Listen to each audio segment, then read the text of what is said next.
let me just get here first and all that. And not planning can have severe consequences or severe repercussions, especially when you're trying to settle down in getting a job and getting a house and all that. Hi guys, welcome back to my channel and thank you so much for watching today's video. 18 months post landing, post PR and I just want to share some things that I'm happy that we did, I mean my husband and I, that we did before leaving our home country to Canada. I say this because sometimes I hear people say, don't worry, just come first and then we can plan later. Let me just get here first and all that. And not planning can have severe consequences or severe repercussions, especially when you're trying to settle down in getting a job and getting a house and all that. What province do you want to say? Do you want to stay? You have to research all that, and I will get into the career transition first. Now, you have your career back in your own country and you want to just know how you can transition from your career or in your own job market to Canada's job market. How do you do that?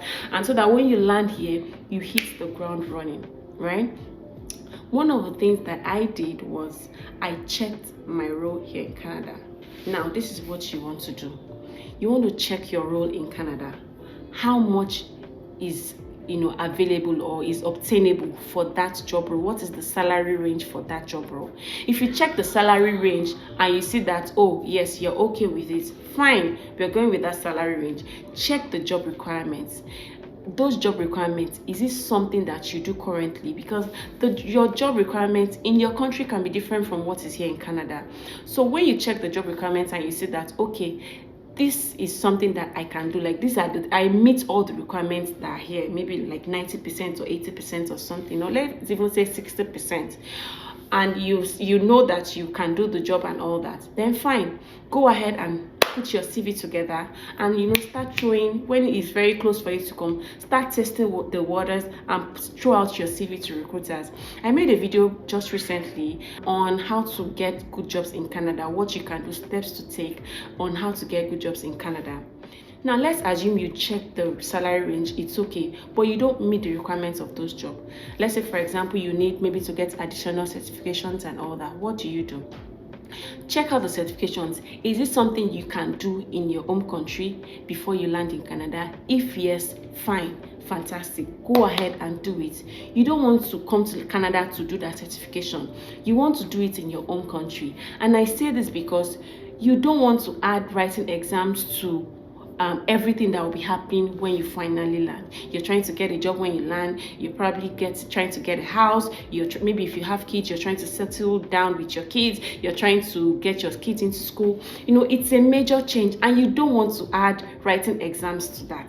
So if you can write the exams outside of Canada, go ahead and write the certifications that you need.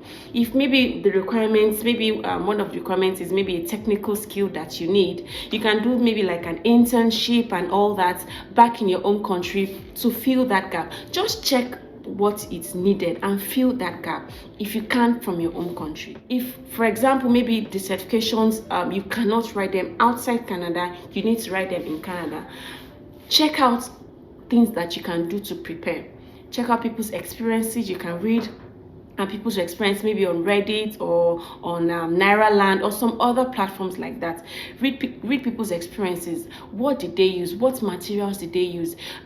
Get those materials available. Like, prepare yourself before you move down here. Prepare for even the exam before you move down here. Not necessarily to read or something. You can start reading fine, but just get prepared before you move down here. That can help you so that when you get here, if you have the requirements already, maybe you have the certifications and all that, you get here and you just start, you're hot.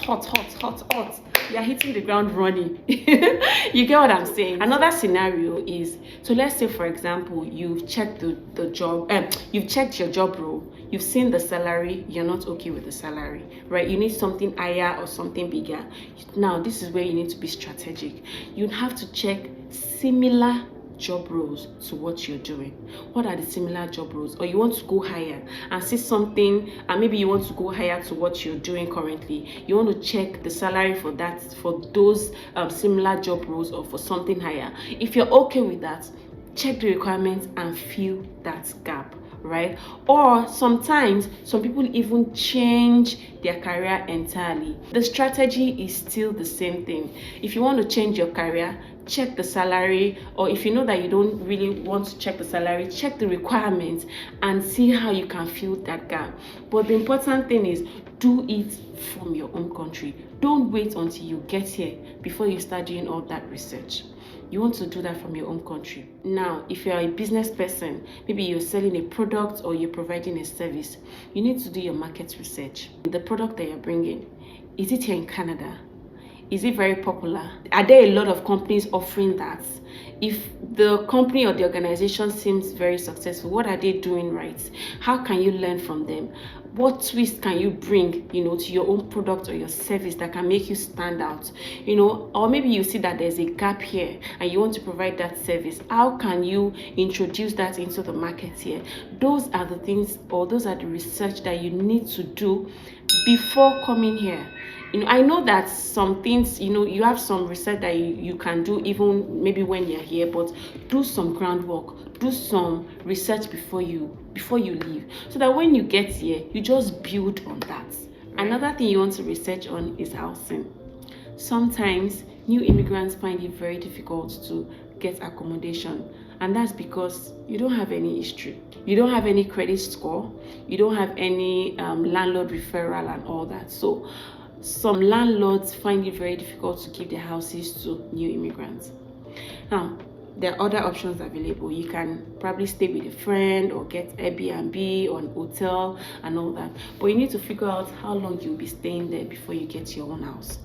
If, for example, you decide to stay with a friend or a family, what province are they? You need to research the province that they are in. And this also ties back to your job. The province they are in, the kind of jobs that you do, are they readily available in that province?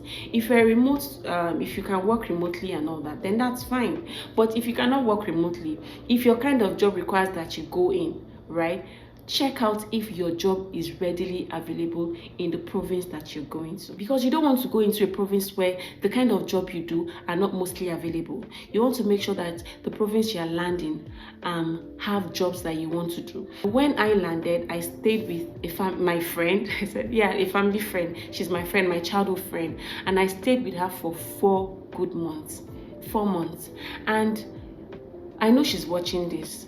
Thank you, because I know what it is to stay with someone, a family staying with another family for 4 good months, considering the whole mortgage and bills and everything going on. If you have someone like that, like if you have a family that you can stay with, man, that's just one major advantage for you. Before you come, check the rent of where you're going to, the average rent, so that you can be prepared. Sometimes some landlord even require that you pay 3 months rent or 6 months rent, because you're a new immigrant or because you're new to the country. If you are required to pay 3 months rent, you have to plan for that.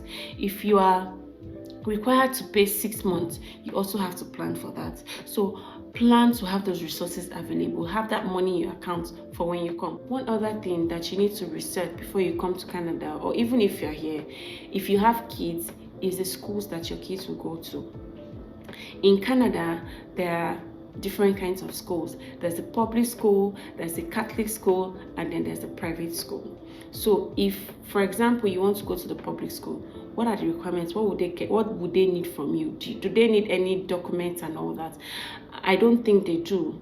But for Catholic schools, for example, I know that for Catholic schools, you need a baptismal certificate for your kids, like from the church, from a Catholic church. Either the parents or the kids, either one parent or the kid that is enrolling need a baptismal certificate from a Catholic church. Without that, most of the time you will not be able to enroll your kids into Catholic schools. If you want your kids to go to a private school, for example, what are the requirements. Go to the school website, check the requirements. If you need to bring anything down, then go ahead. Another document that I know that is important for your kids' school, right, is their vaccine records, right? So you need that to also, not to enroll, but after a while you will need that for your kids to continue in school. So you need your kids' vaccination record. So if you decide to go to a public school or a Catholic school or a private school, check them out, research them, and see the one that you prefer.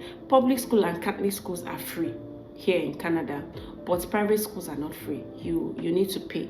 So check, if you want private school, for example, check the ones available in the province that you want to go to, right? You can even check the ones available close to maybe where your family friend is, or your friend that you'll be staying with for a while. Check the ones that are available there and see, check the school fees and all that. So guys, those are some of the few things that we did that helped us when we landed here in Canada. I hope this has been very helpful for you. Don't forget to share, like, and subscribe. Okay.